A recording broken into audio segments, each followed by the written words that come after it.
Good evening.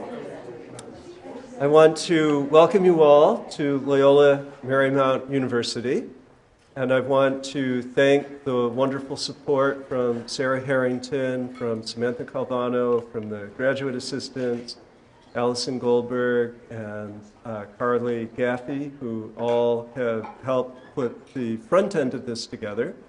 And then we also have the tech end, and we're very blessed to have two graduate assistants who are utilizing all of the wonderful cameras that will allow us to record this, and eventually people will be able to watch this. Now, I want to begin by explaining Virchand Gandhi. And I think all of us are aware of the Parliament of the World's Religions when Swami Vivekananda came to Chicago in 1893. And also at that wonderful gathering, Virchand Gandhi gave an equally impressive address introducing the world to Jainism. So with the support of our wonderful community members here, and I want to thank Dr. Sulek Jain and Dr. Nitin Shah, we are blessed to be able to host an annual lecture on Jainism, usually Jainism in the world today. The first one was given by Dr. Jeff Long, which was 4 years ago at Claremont. The second one was given by myself at Claremont. The third one was given last year here with Andrea Jain, professor at Indiana University. And tonight, we're really thrilled to welcome Dr. Whitney Kelting. And Whitney and I first got to know each other on the campus of Amherst College in the summer, just before she was heading off for her field work in Pune. And she lived there for so many months, and now you add up and it's many, many years. And she was studying with David Knipe, a very prominent anthropologist of South Asia at the University of Wisconsin. And we just really connected. It was like summer camp for Jainism. And this was in the early 90s when very, very little was known. It was the first time that I met Paul Dundas. And I thought, oh my gosh, this man knows so much. And of course, John Court had helped organize this, and it was the beginning, in many ways, of so many wonderful scholarly events on this beautiful and little-known faith. So what Whitney went and embedded herself within was something, and I remember this, when she told Padmanabh Jaini about her research, her plan. He said, oh, well, no one will care. He was like, slightly dismissive. And then she went and she did it, and she came back and she wrote not only her dissertation, but her first book, which is called Singing to the Jinas. And what she did was just go to temple and to sit with the women as they sing Stavan. And as she learned the lyrics, and as she was really welcomed into the families of these wonderful Jain people within Pune, which is not, as you'll hear later tonight, Maharashtra is not the focal point of the Jain community. She really came forth with this thick description, the very elegant description, not only of the theology, but how the theology translates into music. And she'll be talking on that topic more specifically tomorrow. And then she went for her second major research project into a study of women's narratives. And I've seen her present over the years, all the various chapters. Maybe I missed one or two, but the story of heroic wives, of how women in their groundedness are able to really inspire the religious life, the spiritual life. And most recently, she has been noticing, as some of us others have noticed, that this flurry of temple building and the creation of new Jain mandirs is not only happening in the United States, it's happening all over India, and it's happening in places in India where there really isn't a whole lot of history of Jain presence. And I've heard her give an early version of some of this research. And, well, I don't need to say a whole lot because she's a great talker and you're going to really enjoy listening to her. So she's Associate Professor of Religious Studies at Northeastern University and spent the day in Malibu, away from the 31-degree weather. So welcome, please. I've introduced myself. I'm Professor Chris Chappell. I'm the Doshi Professor of Indic and Comparative Theology and Director of the Master of Arts in Yoga Studies. Thank you, Chris. That was very kind and somewhat disorienting to hear yourself spoken of in these sort of laudatory terms when I still think of myself as that young grad student, especially when I see Chris again. With really one of the very first people I met in this field and really influential in that. I want to also thank you all for being here and for the organizers and the funders and all the people who do that. Because that kind of work is often hidden behind the scenes. We wouldn't really have these opportunities. And there's something as a scholar wonderful about being able to actually speak to people instead of always being in writing. And I mean, I am a performer, so I like to speak instead of writing. And so I like the feedback I get from doing that. So I'm really grateful for these opportunities to speak. Chris kind of gave you some hints about what I'm working on. I just want to give you a little bit of a frame of the project I'm working on right now so that you understand where this fits into a bigger picture. So I'm interested in three things that sort of bump into each other. One, I noticed that there was no theorizing of masculinity in Jainism at all. It was taken as default, which I understand because the text tradition takes it as a default. But I was interested in thinking what happens if we actually think about that rather than just assuming it. So that's one of the pieces behind this. Is starting to. I kept waiting for someone else to do it. I did. Every time there'd be a new grad student coming along, I have a great project for you, and they never did it. So it became my project. The other part that comes into this is I am actually quite interested in what happens with the relationship between religions and economics. Actually, particularly the way that religions handle questions around money, because they handle them in very interesting ways. And to be honest. Americans actually are nervous about that. And so it's good to actually kind of problematize that question. And then the third was what Chris brought up, which was I noticed a lot of new temples. And I noticed I'm not that young grad student anymore, and I've noticed quite a few changes in the landscape of the spaces where I've done my research over time and seen parallels in other places. So this piece today, I'm actually going to be talking primarily about three temples that are in the Pune area. One in the town of Talegaon, which is on the road. It's on the old road between Bombay and Pune, and just off the highway. And then the other two are actually paired together in Katraj. Okay. So I'm interested in those because these temples were built with the intention of being pilgrimage sites. And I want to talk about how that intersects with what I'm thinking a little bit about economics, about liberalization, about masculinity, but also what does it tell us about Jains and temples? And a little bit about what does it mean to build temples. And I was very happy to see this picture because one of the questions that I'm very interested in is how do you make spaces into Jain spaces? This is a very interesting question to me. And actually, some years ago, so if I was telling you, I spoke in Chicago on the very beginning of this topic. I just was starting to think about it. And I'm hopefully more theorized now about this topic. So let's start. So can spaces be turned into Jain spaces? This is actually an important question for a religion that is on the move. Can you make it into a place that's our own, or are we always visitors in other places? I was interviewing a Tapakach Jain monk, Vishwakalyan Vijayji. I'm going to call him Vishwakalyanji.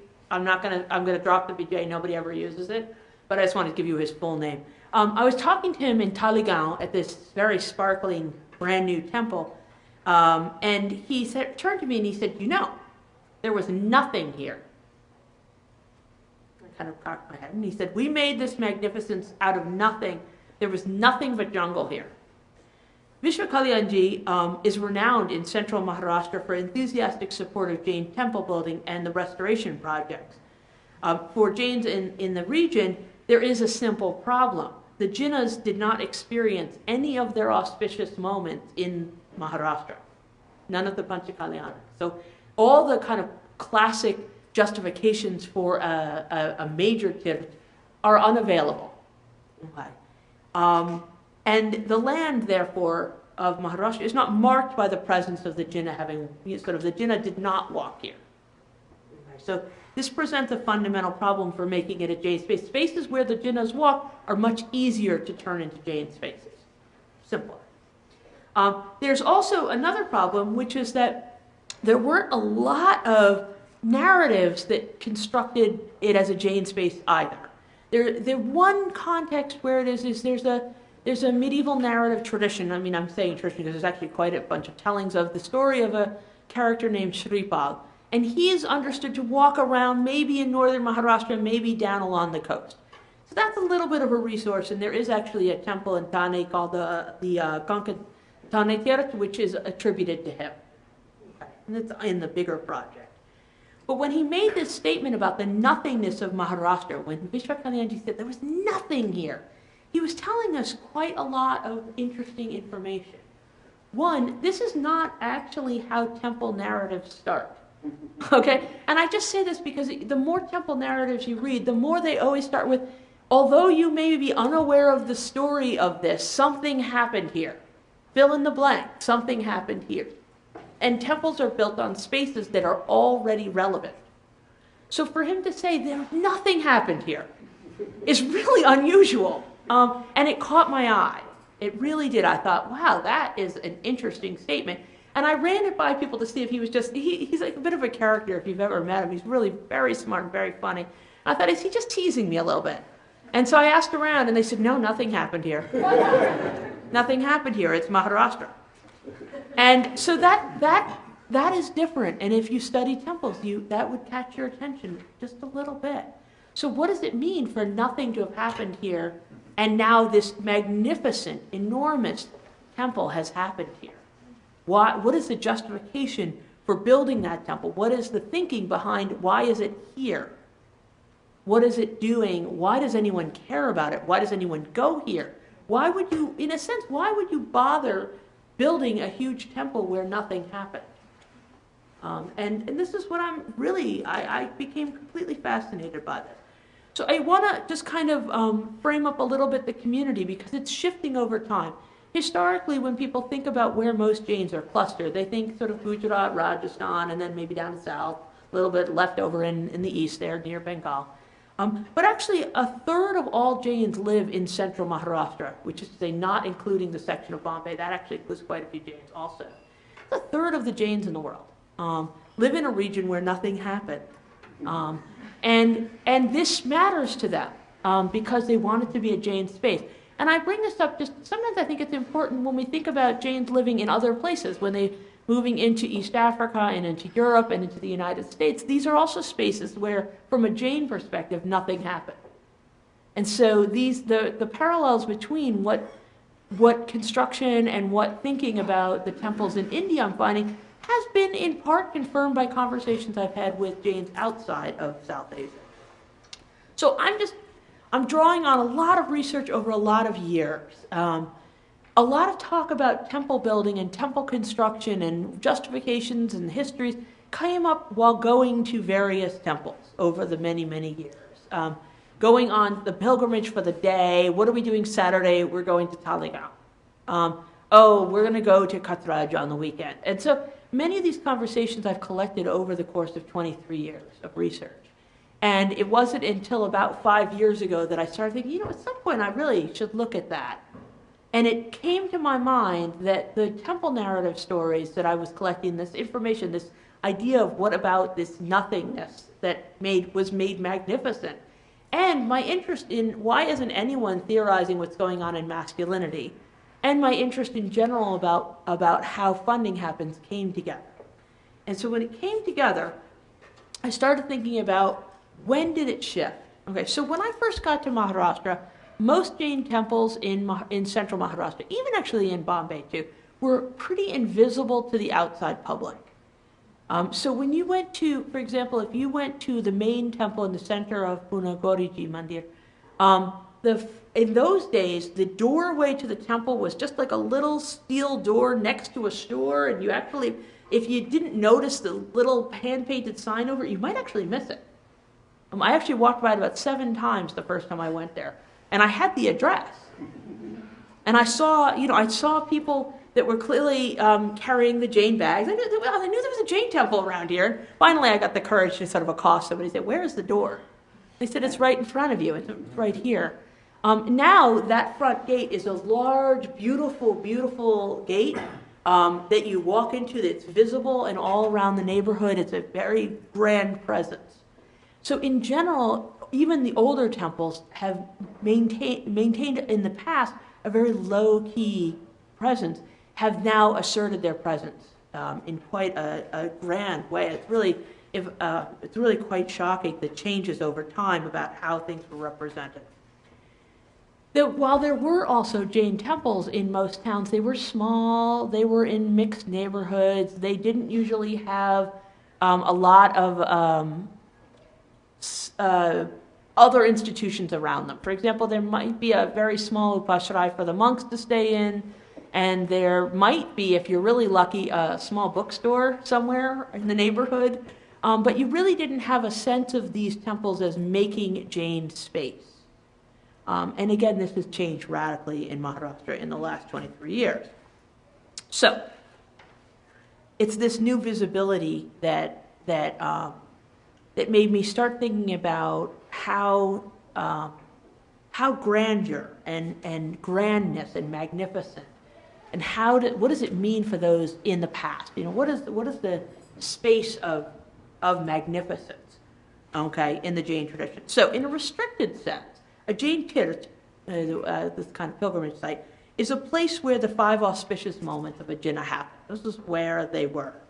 The medieval texts, the Vivid Tirthakalpa and other pilgrimage texts, name groups of tirths, and they put them usually in groups of 5 panchatirths, although some of them actually have 6, and I'm not sure why 6 is 5 sometimes, but it just is. It's one of the things about religious texts. If you read them, they'll say there's 17, and you're thinking, but there's 19. 17 is a magic number. In this case, 5 is the number for pilgrimage sites. And so these temples are very grand, and they were built by very important people. They're these grand, beautiful sites built by important donors. And the donors matter. When you go to a temple, someone will say, this was built by. This is a Kumarpal temple. This is a Vastupal temple. So there was, in addition to the temple itself being a beautiful and wonderful space, there was, next door to that is a wonderful and important donor. Okay. And those donors mark a kind of grand masculinity, right? If you can sort of think of it, this is making it in a spectacular way. If you can sort of envision, if you want to have, the grandness of your identity marked, can you imagine if you were able to build a UNESCO World Heritage Site personally, out of your own labor? These are people who understood themselves as using their own money to build these grand sites. So in the context of Jainism, this is a model of grand masculinity. Like I can see it, I would build that temple, right? This is not available to most people, okay? This is actually available to, at this point, almost no one. Even some of the wealthiest people in the world cannot actually build on that scale anymore because of changes in economic structures. So we have all these wonderful sites, and they have this model for them. And they're linked to not just to being important sites, but important people who built temples in important sites. And this made me think about, what does it mean that these Jain temples are becoming grand, and who's paying for all of this? I thought, well, these are big temples, and who's paying for it? So I started looking into what temples matter. So I want to just really briefly, really quick sidebar. There are some other important temples that I'm not talking about today because I just have to stay within the limits of it. And there are a few temples that have had renovations done, and these are fairly grand renovations that have made these temples into very visible and important sites. In my project, I'm working within the Shvetambara community on this, so I'm looking at a couple particular. I'm looking at Pabal as a very important renovation in central Maharashtra. But you should also know that there are Digambara renovations of a grand sort as well, and the one that I bump into because of crossover is at Kumpochi. This is another place that has become considerably more grand and exciting over the 23 years I've been doing research. And so these spaces are old spaces that are getting renewed. So that is part of the story. I don't want to give you a false impression that there are no old temples, but there are not very many. And these are mostly medieval temples whose importance stems from their images being miraculous, because that is something you can have. You can have a miraculous image, and you can transport a miraculous image to a new space and make it Jain. In the same way that you can take an image that gets enlivened in India and transport it here, right? So image movement has been a way that Jain spaces have been made for a long time. And it's certainly true in Maharashtra, and it's certainly true outside of India. But I want to get back to these grand temples. So in '93, when I first got to India, I'm going to talk about it a little bit more, but I just want to give it, none of these three temples were completed, okay? And yet, they were all listed in every pilgrimage guidebook that I found that talked about Maharashtra at all. A lot of them don't talk about Maharashtra at all. But if Maharashtra makes it into the book, these sites were being listed, including, to me at the time, it was shocking. In '93, they included Talegaon, which had one small building in it with one image in it. And it was referred to as a tirt, as a great pilgrimage site. And it was a tiny, really, one, maybe less than a quarter the size of this room. And it was on this list of, one of the great temples of Maharashtra. So the vision of building tirths from the ground up was already in place when those temples were being thought about, funded, discussed. They were built intentionally to be pilgrimage sites, intentionally to be grand. They were not agglomerative. Many, if you go around to temple sites, there's often a small temple and then another temple next to it, and then they build a big temple on top of it. They build another one next door, and then they build all these other buildings around it, and all of a sudden you have a temple city. Okay? You don't usually have this plan of we're going to build a huge site right from the go. And that's what they were clearly doing, and they actually made it clear in part by naming them tirt, which is there's a certain degree of hubris to that. We're going to build an important religious tirt here. Okay, we're waiting for this to be built. And nothing happened here. Remember that? Nothing happened here. So the thinking on this is very much a part of this building project. This building project they're not accidentally building monstrously huge. They're beautiful, humongous temples. Okay, so one thing that happens is that this is linked to the charisma of two monks. Okay, so I've mentioned Vishwakalyanji. He is the monk that's associated with the temple in Talegaon, but also with the renovations of some of the other temples, temple in Pabal, some smaller temples that he's built, the one in Deu, which has a miraculous image moved to it, and some other temples. He is a very, very active supporter of temple renovation and building projects.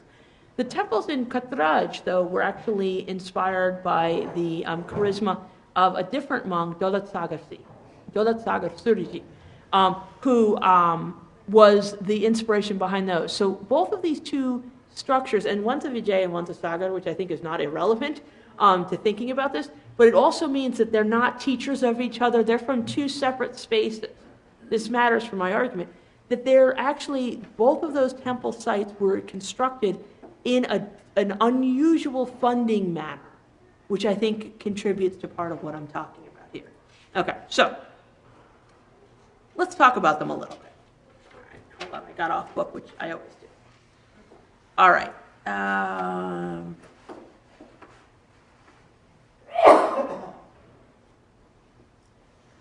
Okay, here we go. So Vishwakalyanji went to Pavel, and he was very concerned that that temple was falling apart. It has the underground. There was a very small temple. That's the old temple.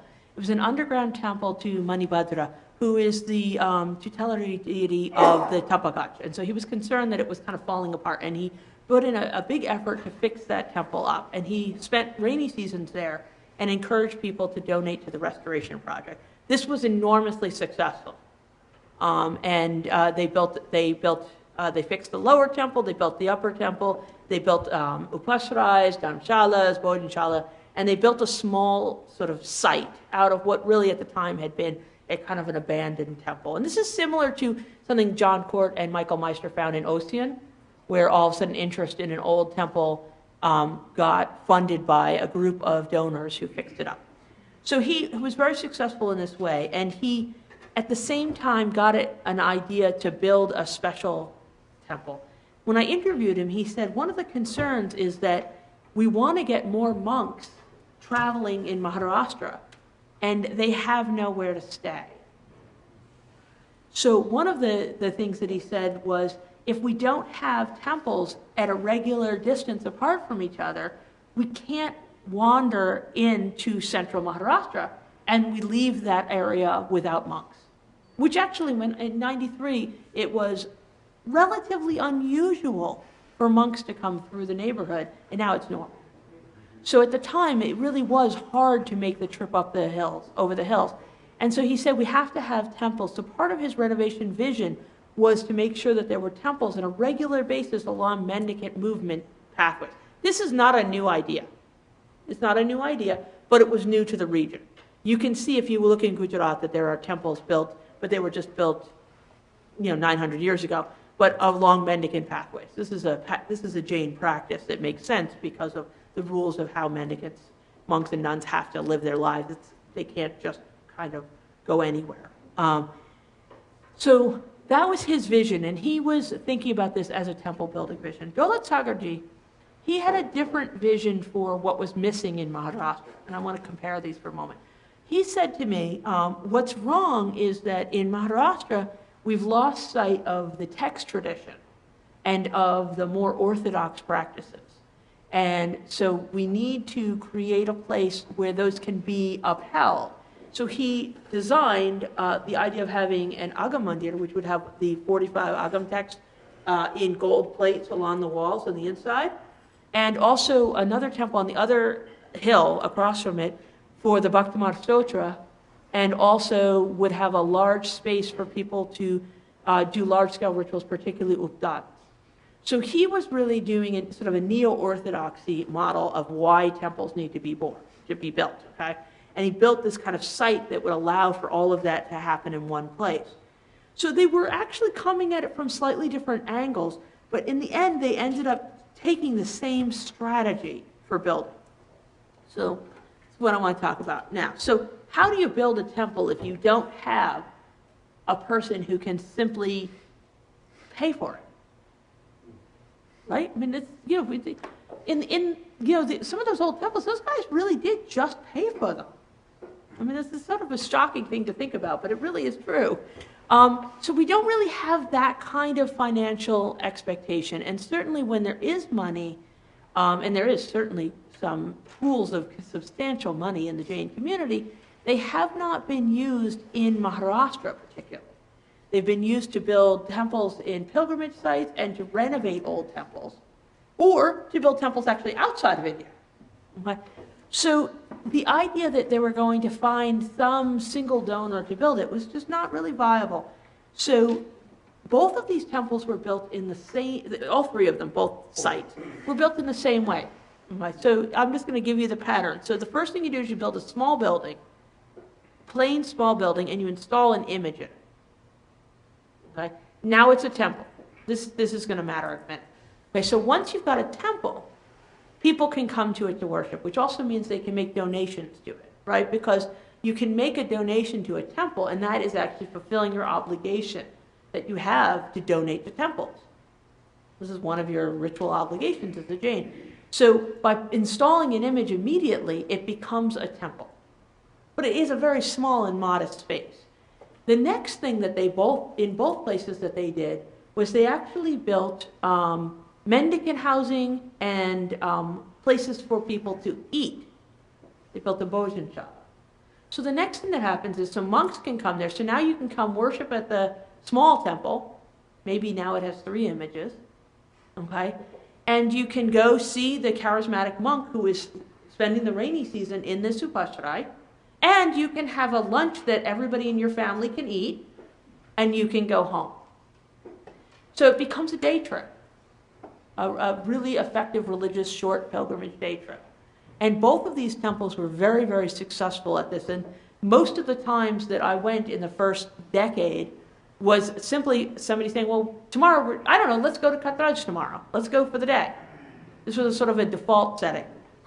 So then after they did that, they started to build other institutions around it. The last thing that was built in all 3 sites, the last thing that was built was the actual temple. The last thing built. So this is interesting, because if you look at old temple sites, that what I would call failed tirths, okay? So temples that were intended to be grand and failed generally look like this. There's a temple there and a half-built upashray. Okay? And this is really interesting, because paying for the upashray, you get some benefits from that karmically. It's a good act. Paying for a bhojanshalla, not so much. Okay? And so as you get further from the temple and the center of the site, your benefits of donation decrease. So by setting it up in this reverse pattern, and I talked to them, they both said the same thing. They said, if you do it this way, you'll actually get everything built. If you do it any other way, you won't get everything built. Both monks said almost verbatim the exact same thing. They said, this is how you can get something built when you don't have, what they said actually is when you don't have a Vastupal. When we don't have a great donor who can just build this temple for us. This is how we can build them. So they're setting up a new pattern of building temples where they're doing it in a sense by subscription and small donation. And that doesn't mean everything's a 100 rupee donation or less. There are some big donations, but nobody is building half of a temple even. Nobody's giving that kind of money. Okay? So they're being built by what we would call subscription. Okay? Subscription and donation. And this fits into the Jain obligation to build a temple. The idea is that you should build a temple. Now, during the period of time of the Vastupals and so forth, most people knew they were never building a temple. They knew that. You know, and most people know, well, it's not happening in this lifetime. So they would make small donations, and that would fulfill that obligation. Well, I'll do my best. You know, I'm not a Vastupal. I can't build an entire temple, but I'll do my best and I'll build a little bit. This new style of temple building reflects something that I see in general in the economics of religious practices in South Asia right now, which is I'm going to call it a perceived democratization. It's not really a democratization, but it's a perceived democratization. This is my last point on this. So what I think is going on is that this new way of building a temple makes it so that everyone can be a donor building a tirt, right? You're building a tirt as a community, but also, and he said at the beginning, we built this temple. This language of we is part of it because no one person has got so much power over the economics of the temple building that they exclude the rest of the community from it. So this, because of liberalization, right, because of economic liberalization in India, which parallels this explosion of temple building perfectly, one of the things that happens is a lot of people have a little extra. Okay? Not a lot of people got super wealthy, rich like they promised, but a lot of people got a little bit extra. And that allowed a lot of people to give to a temple in a way that felt better, a little more, and built these beautiful new temples so that when you drive by, you help build a tirt. And not just, put a new door on the side temple, the side shrine in your temple in your neighborhood, which you also would be doing. But participating in this. So if we can sort of think about it, the last thing is if we think about it this way, what we have here is an opportunity where an economic shift in the economic structures of India and liberalization of the economy created this sense of a democratization of money. And again, please realize I mean sense, okay? But that sense changed the obligation so that, in fact, every person now should be able to build a temple. So we have a new expectation of a greater, broader base of donation pattern. And that broader base of donation pattern was beautifully deployed to get these very large temples built, and that now create these sites that are putting Jains sort of on the map. Talegaon is on this. The Maharashtra state transport buses stop at the temple. I can't tell you how many people have told me this, because it's such an important moment when you think about it, that a Jain site is now a stop on the state transport bus. And part of it is actually that you can get nice clean food. It's a clean space, which is nice, clean bathrooms, clean food, nice place to stop. Anybody can eat there. But also it's a site that matters. It's a site that matters. And so that although almost none of the Jains I know have ever gone to that site on the bus, because they go in their car, right? It matters to them that the bus does stop there, even though almost no one on the bus is actually going to the temple as a Jain site. And I think that this is when we're starting to unpack this way in which this is Jainism being put on the map of Maharashtra, and for the display of everyone on the bus, most of whom are Marathi-speaking Hindus on the bus, actually, who then come to this Jain site, see this beautiful grand temple, and see this as this modern site, this beautiful, fancy, and although it's still Solanki style in shape, this very modern understanding of a Jain temple space that then's on display in a state where they used to have nothing. So making it out of nothing, right? Building a tirth out of nothing actually grants an enormous degree of grandeur to the Jains in Maharashtra today, who they didn't just renovate a temple in a site that's been important for 2,000 years. They built this from nothing. And when you see these incredible, spectacular temples, and they remind you over and over again, there was nothing here. We made this. That we can see that the echo of that understanding of the democratization of access. And that's really what I'm looking at in this new project. And so thank you for bearing with this still slightly unformed project. And I'm interested in anything that you have to say today or any time while we're here. Thank you.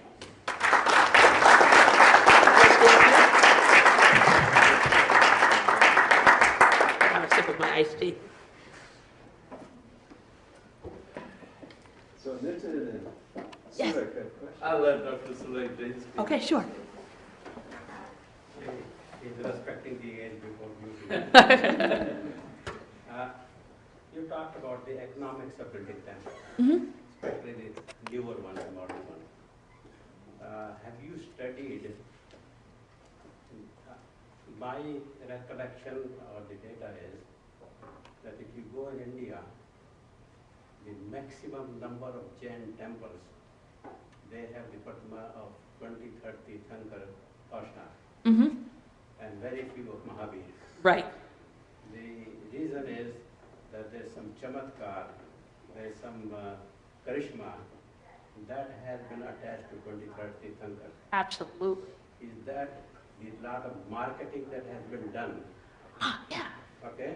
Yeah, and I really know that. Okay? Yeah, no, absolutely, yeah. But there have been some, last year, Chris took his class to that temple, 300 feet high. Maximum 90% of the Patma over there are Parshnad. Absolutely. And they were all 5 lakh rupees, 5 lakh rupees. Yep. Is that the marketing aspect of modern marketing that has come into building these temples? That is such a great question.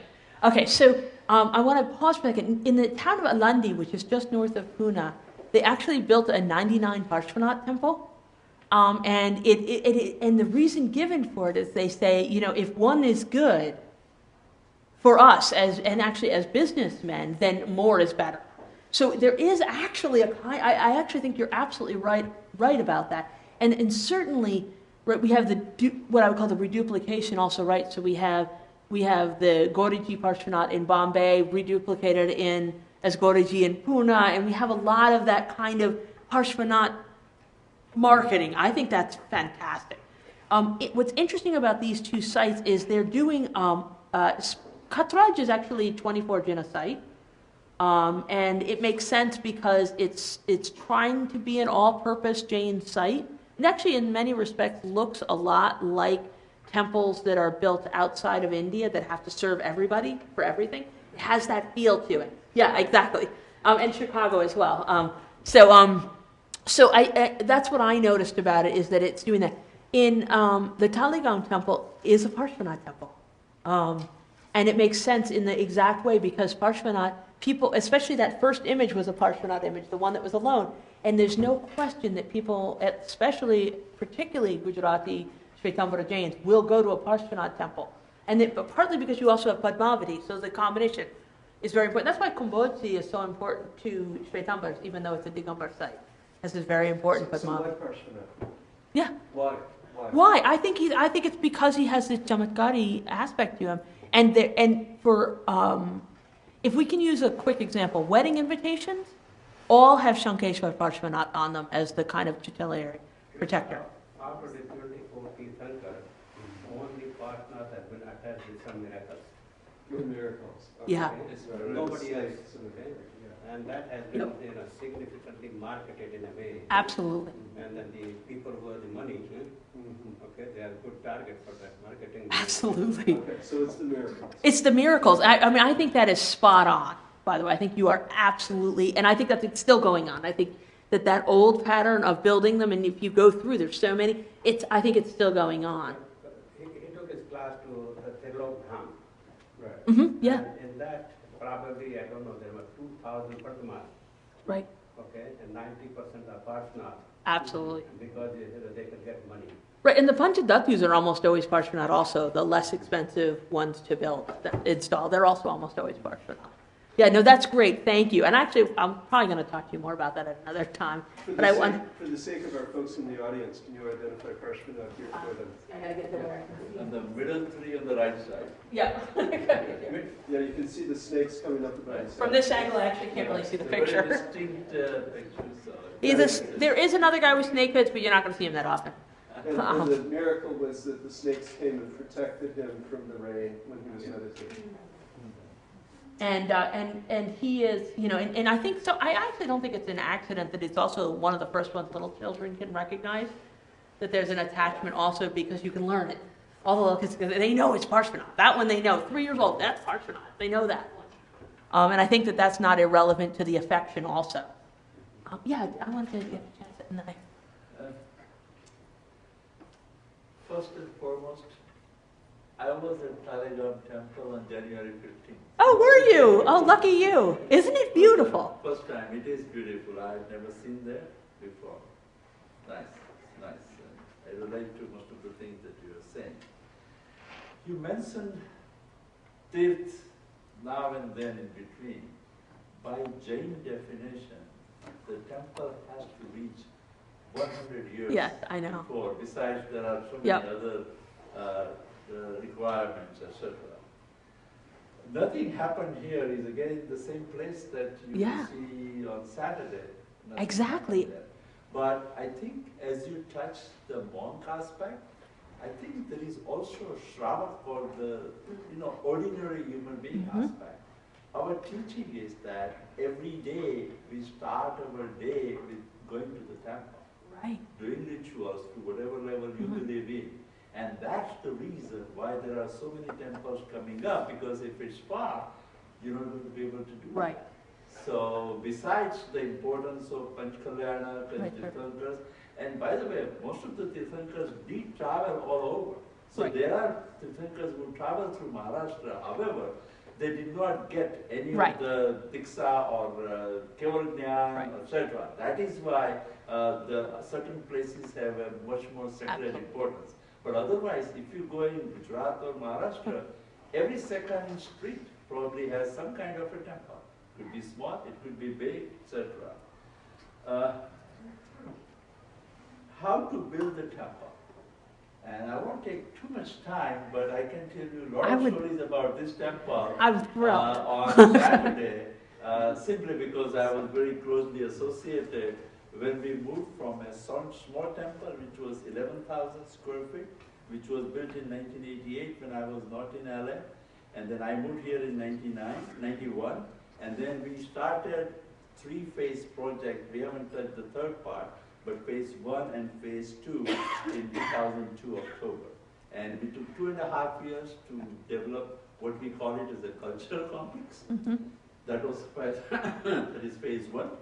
And then we renovated our existing temple at that time to this place. And the interesting thing is that the center idol is the main idol, was the main idol in the old temple, and it was placed exactly at the same site. And despite, and I will include myself into a small group of people who really wanted to make things a little differently, it wouldn't work. Community will not allow. There is attachment. It's nothing wrong in it, but so that is where the old idol was also placed in 19. So seated in the same space, Same spot, of course. Now it is 75,000 square feet property, but it's I'll tell you a lot more if you want. Touching on Upashraya, there is, and I'm sure you know, that Svatambars are into 2 subgroups, Sthanakvasi and Deravasi, which is idol worshipper. Right. For Sthanakvasi, idols do not have much significance. Right. For them, Upashrayas are very, very important. So it's not like, oh, you just build it now. There are groups who will build only Upashrayas there. And so that's one aspect, that a fraction of Jain community likes and wants and will donate only for Upashraya. Also, it is very useful for the monks, because when they travel, they have to have a place to stay. If you could explain everybody Upashraya. Yeah. Upashraya is let me just address that for a second. Upashraya is a place where the monks can stay, but they can't stay there actually when there's an image in it. So so when it's actually being a room with an image in it, it actually cannot be used in that way. It can only be used as an Upashraya, and they usually become an Upashraya after they move the image. That's usually what that room becomes. Well, in Talegaon and Upashrayas are built as Upashrayas. It's basically a place for meditation. Right. That's as simple as I can say. Right. Where the principle that they believe in is that you just introspect yourself, meditate, pray, and that's it. You don't need an idol, you don't need anything else to pray. It is not that you remove the idol and it becomes Upashrayas. No, Upashrayas are built as Upashrayas. Right. And No. I will show you a place. Yes. But in Talegaon, the Upashraya was where the image was installed first. In Talegaon. Yeah, You know when you go up that one on the side there? That's usually an exception. Right, but that's what I'm noticing. But this is why I was caught my eye, is that that was done in Katraj also. The Upashraya had the image in it, and then it was moved to the temple. Talegaon, the Upashraya had the image in it, and then it was moved to the temple. In Deu, the Upashraya had the image in it, and it was moved to the temple. This is a new pattern, different from the Sthanakavasis, where they will build an Upashraya, and it will always be an Upashraya. And it will never, they don't. But for them, the Tirt is where the monk is anyway, so it's a little bit of a different dynamic. But I'll tell you, if you go and learn more about who is using that Upashraya, it won't be Sarabhas. Oh, no, absolutely not. Yeah. Absolutely so not. So These are all Murti Pujak temples. Right, so the real Upashraya is from Sthanakvasi. Right. And they specifically donate towards that. And lastly, the Vinapa temple, that this is it's actually now on air site, Los Angeles sightseeing place. Right. So Fantastic. people coming out there. Yeah, and early on, I just wanted to, you said something at the beginning, and I'll ask you at the beginning that I wanted to note, the idea that it can't be a Tirt till it's 100 years old. That's actually what made me notice that they had a sign saying it was a Tirt before it was even built. Whereas Guruji had just been given that title. But what I found fascinating to me is that nobody was arguing about it. People had problems with different things about the temples. Nobody argued with me about that part, and I thought that's interesting. The other way it is defined, and I don't even know what is right or not. If you have an idol which has Anjan Salaka, that's a traditional thing that happens to the idols, then you can call it a Tirtha. Now, that's a stretch. Why, but and I'm definitely not the most read person. Yeah, no, that's not in the text history. That I have learned that to be a Tirth, you have to be 100 years. That you hear all the time. That is, and for some reason, an exception is being made for these new things because of their grandness, I think. Yeah, well, grandness really doesn't cut it, but nobody really argued that. What difference does it make? That's fine. But yes. Well, they argued about Gauriji, actually. They argued about whether Gauriji was old enough to get the name. Gauriji is 100%. Yeah. Well, I remember when they were changing it over to giving it the title. People were like, is it really been 100 years? Maybe it's not been. They're actually debating this. Nobody said a word about it being used for the new ones. And I do actually think there's something going on there. But I wanted to get your question and then Ellen back. Yeah. Thank you so much for this wonderful talk. I am from Pune. And I did my PhD and all ethnographic work in Pune. So thank you, Chris, for that introduction also. I could see myself, of course, some years later. Yeah. Anyways, I have too many questions. I'm just going to restrict myself. Okay. First comment, actually. Talegaon, the Gao that you're Talegaon, it is very important because it's like hill station, very nice place. So a lot of people started making investment from Mumbai and Pune in 1980s. So that real estate investment, does it have anything to do with these, the temple? Definitely. Okay. Can I just? Yeah, go ahead. Sure, sorry. No. The other thing is continuing on the Tirtha portion. In Hinduism, Tirtha is a crossover, so it could be a forest, a river, or, anyways. So how is the site selected in Jainism? And this, pardon my ignorance, I'm not a Jainism scholar, but how's the site in selected? general? In general, and in particular, because say Katras, for example, it's very urban, at one point, yes, in 1980s, it was not included in the city. Yeah. But now it is very much a new neighborhood, which is like version. Yeah. So how does that work? And also Talegaon, the same thing. So how's the site chosen? And now the question is about when you did when you do your field work there. Sure. Do Jains talk about Virchand? Because you must have read Dhere a lot, Rachim Dhere. Yeah. He argues that Virchand, where the Pandharpur pilgrimage happens annually, was a Jina or has some Jain connection. So I want to hear what people, especially from Jain community, how they perceive this annual pilgrimage to Pandharpur, and do they make any connection at all? Many more, but I think.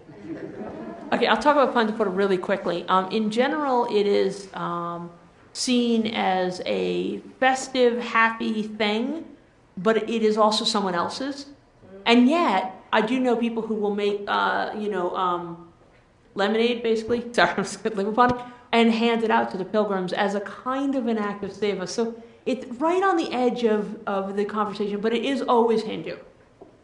They definitely recognize it as Hindu. It's somebody else's thing, but it's somebody else's very special thing.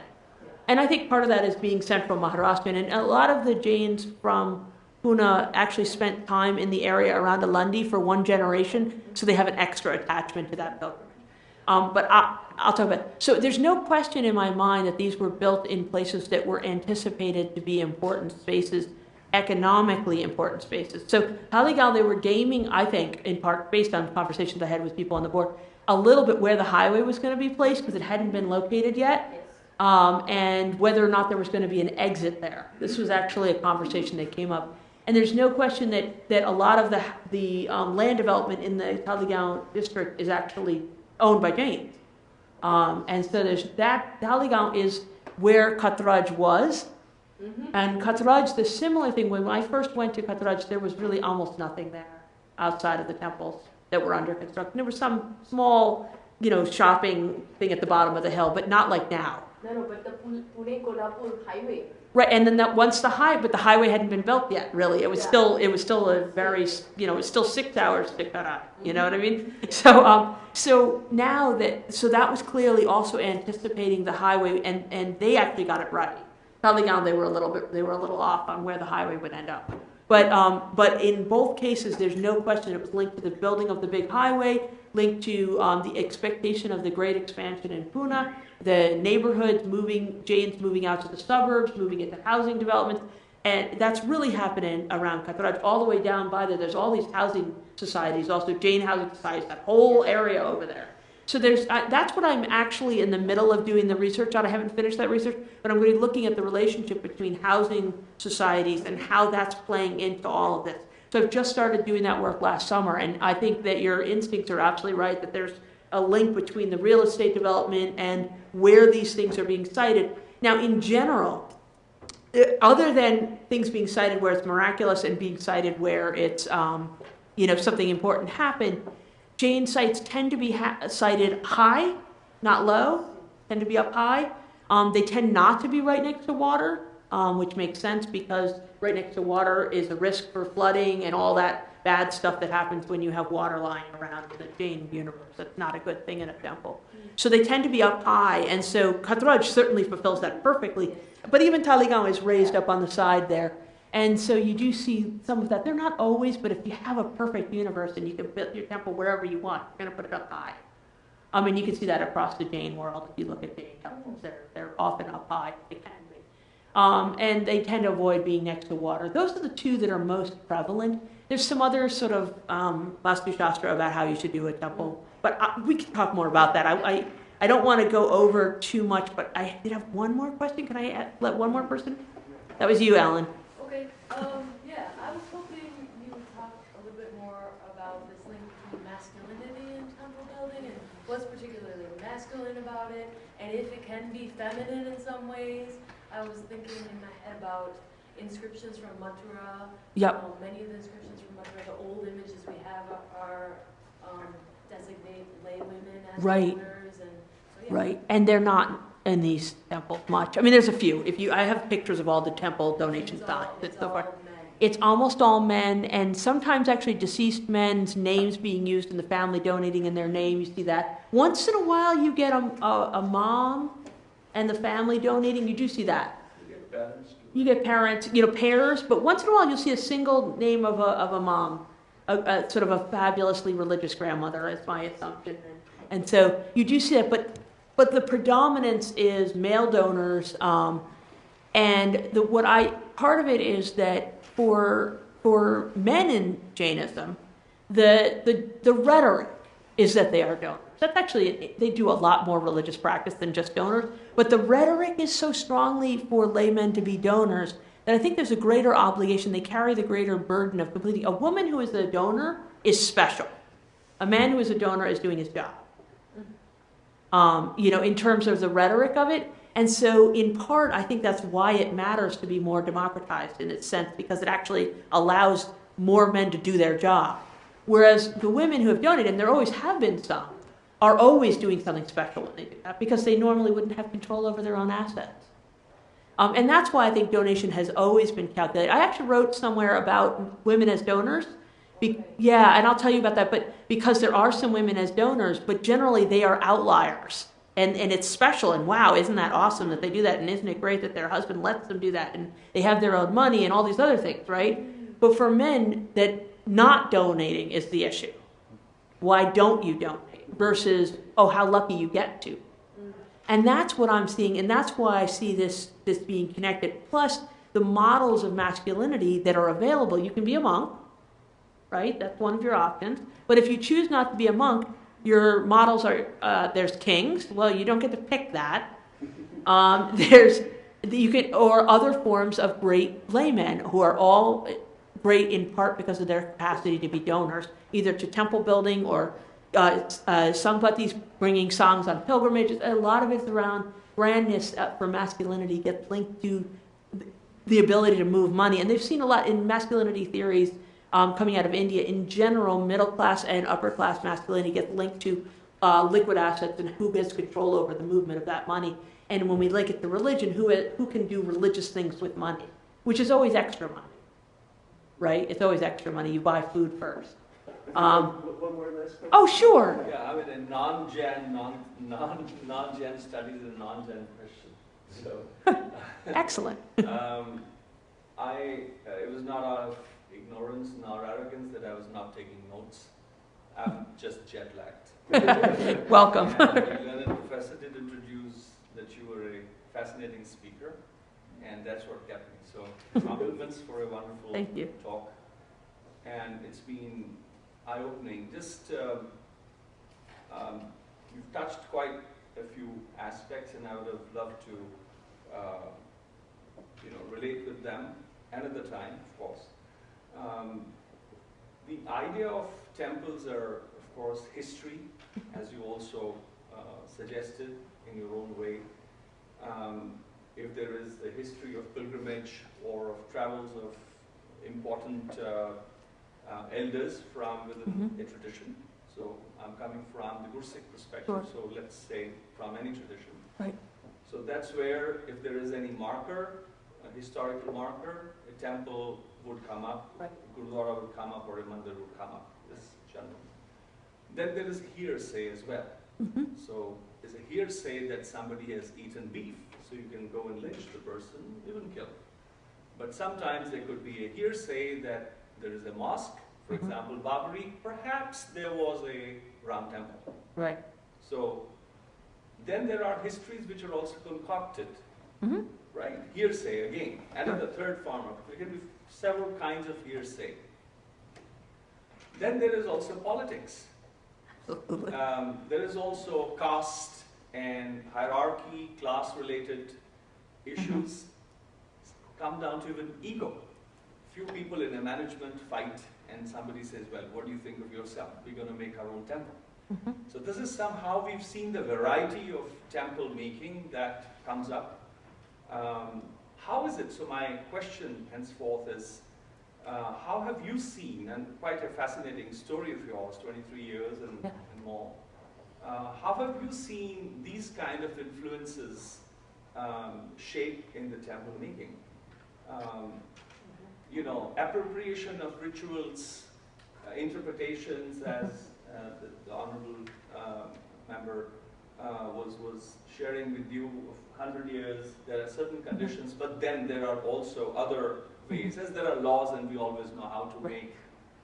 Right, there is that too. I didn't go into that stuff, but yeah. But how have you seen these kind of political or egos or the caste or class divides leading to temple creations?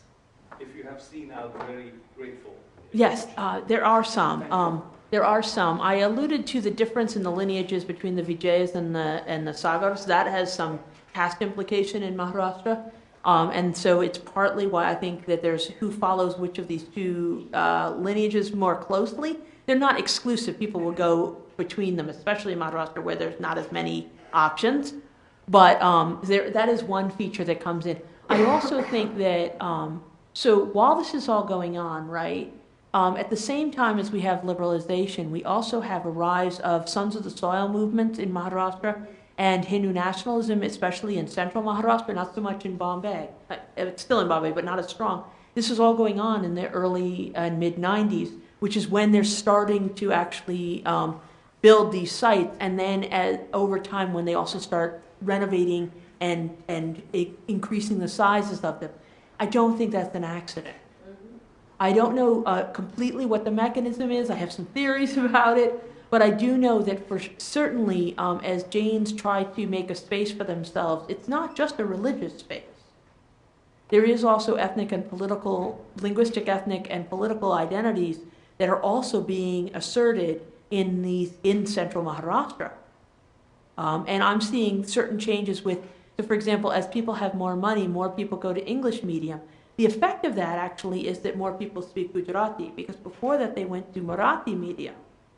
And so you had Gujarati families with Marathi-speaking children, okay? And now what I'm seeing more and more of is, and I think this is not irrelevant, they're going to English medium school, so they speak English at school, they speak Gujarati at home. They're not learning Marathi, actually. They don't know the language, and their parents know it, but the kids don't. My son, who's 12, none of his friends speak any Marathi at all. Whereas their parents, my age people, everybody spoke Gujarati and Marathi. But they didn't speak so much English because of the economics of Pune. The community I work in is not the richest Jain even in Pune. So this is a change that you see, and it goes along with it. So that has some linguistic implications, some ethnic identity implications, questions about names on forms, last names, what name you use. These all actually are significant to this space, and so by making these grand Jain sites that are visible and the pride that comes from their being respected and seen as beautiful, is also a protection of a religious and ethnic minority in the inland. Not some, again, Bombay looks very different. But when you get into the central Maharashtra, this is definitely real. And so, and in light of this conference, I thought it was interesting that when I first came to Pune, one of the things that I noticed is that there were several Jain-Sikh friendships amongst the Jains that I knew, and they would say, yeah, we're from other places. And so there was this sort of, it was 93, it had only been a year since 92, okay? So there was still, actually it'd only been 6 months when I got there, and so there was still some unrest. And there was this sense of the minority communities coming together a little bit, friendship-wise, not really doing much together, but friendship-wise. And it just strikes me from your question that there was that little sort of inkling thought. But there's a lot that I would like to say to you. But for sure, class is absolutely central to my analysis. It's absolutely central because I'm really interested in the way that economic shifts are changing, the way that people think about themselves. What's possible for you? Right? And I'm actually going to write a little bit, but I didn't talk about today, about the sort of the broken promise of liberalization in terms of making everyone equal and how it doesn't actually play out. But how that broken promise actually sort of creates a kind of a feedback against masculinity in certain ways. There's just one follow-up quickly. Sure. In the sense of, I used the term politics. Yeah.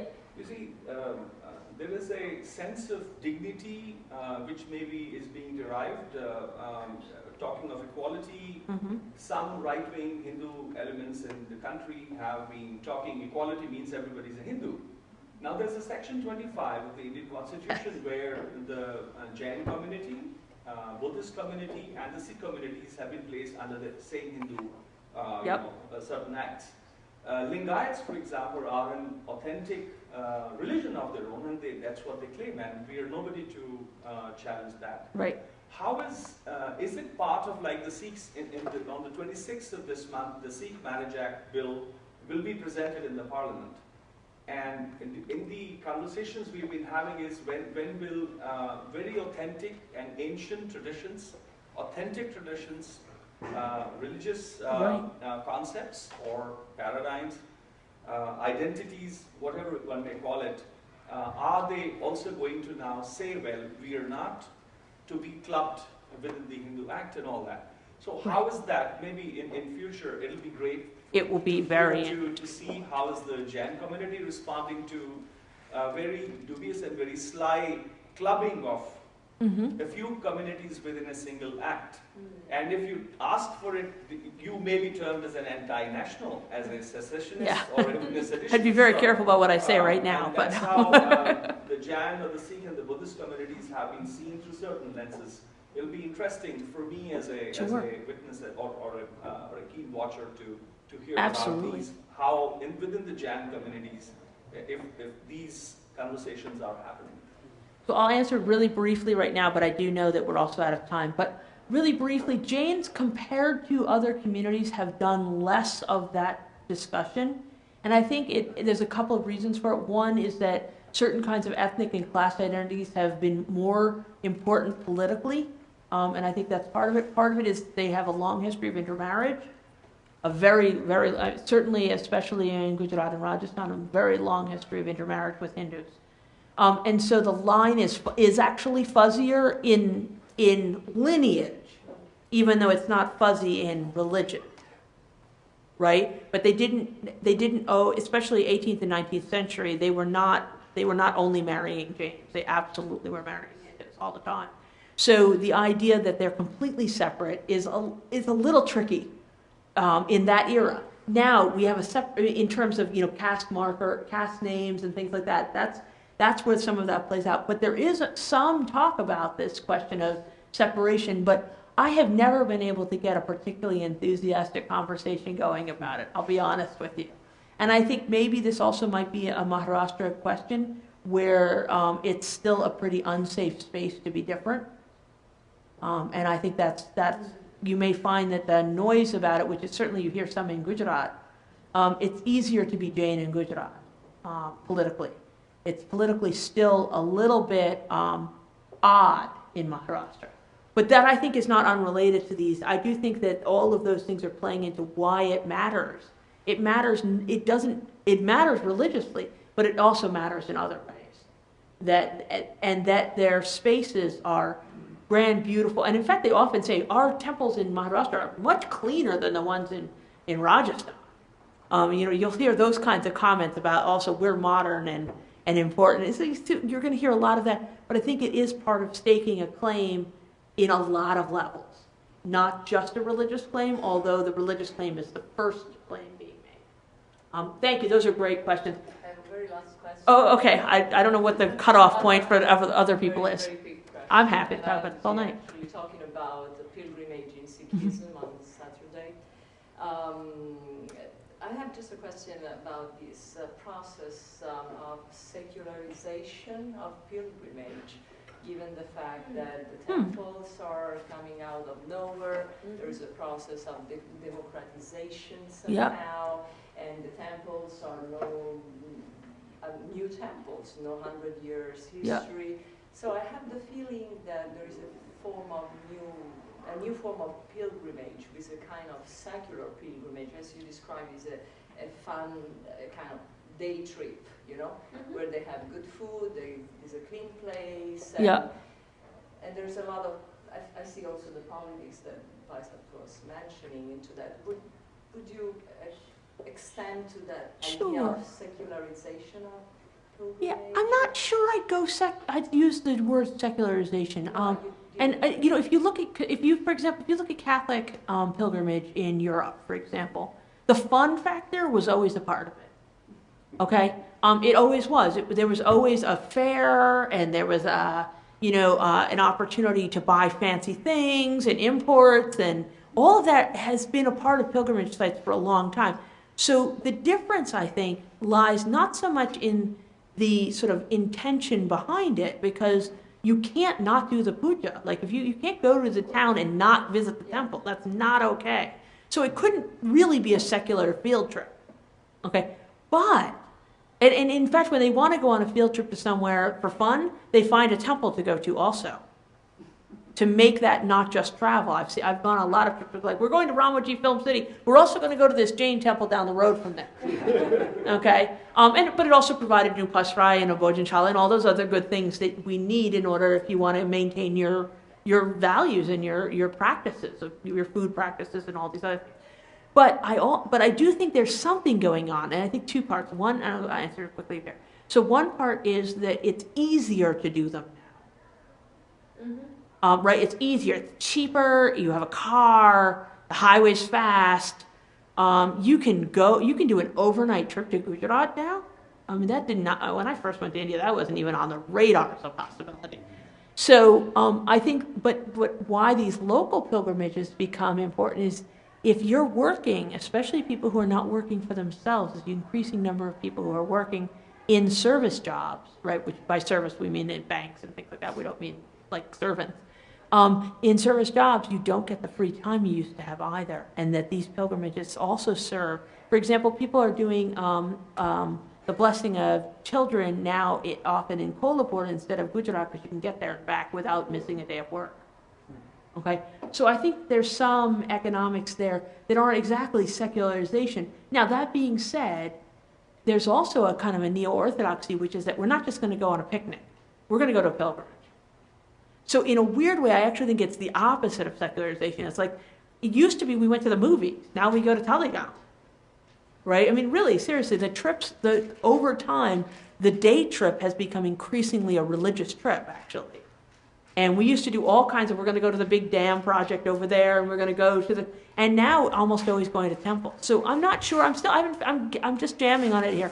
But it is something interesting to think about is, to me, what I think are more people are going on pilgrimage, actually, because it's easier, and that they can go locally, and they can do it in an afternoon, and they don't have to miss a whole day of work, which they're not allowed to at work because they don't work for themselves anymore. But still the stages of pilgrimage and the fatigue that the pilgrimage... Right, it's not a Turner, it's not Victor Turner pilgrimage, okay? There are some Jain pilgrimages that still do that, like Samachikar and places like that, where it's still... Turner had a theory that you sort of separate yourself and all these sort of more intense pilgrimage. But these are not that kind of pilgrimage. But they do have that kind of pilgrimage. But you just can't do them as often. But thank you all so much. I don't want to keep you after So, Virchand, shall you invite everyone for tomorrow? Yes, tomorrow we will begin at 10 a.m. I'm hoping to see you all there. We'll have a nice day of lectures about both the Sikh and the Jain traditions. And then at 7 p.m. we have a wonderful concert here. Francesca Cassio will be performing as well as Nikhil from the Jain Center of Southern California. So we'll have two lovely performances in the evening. Great. Thank you.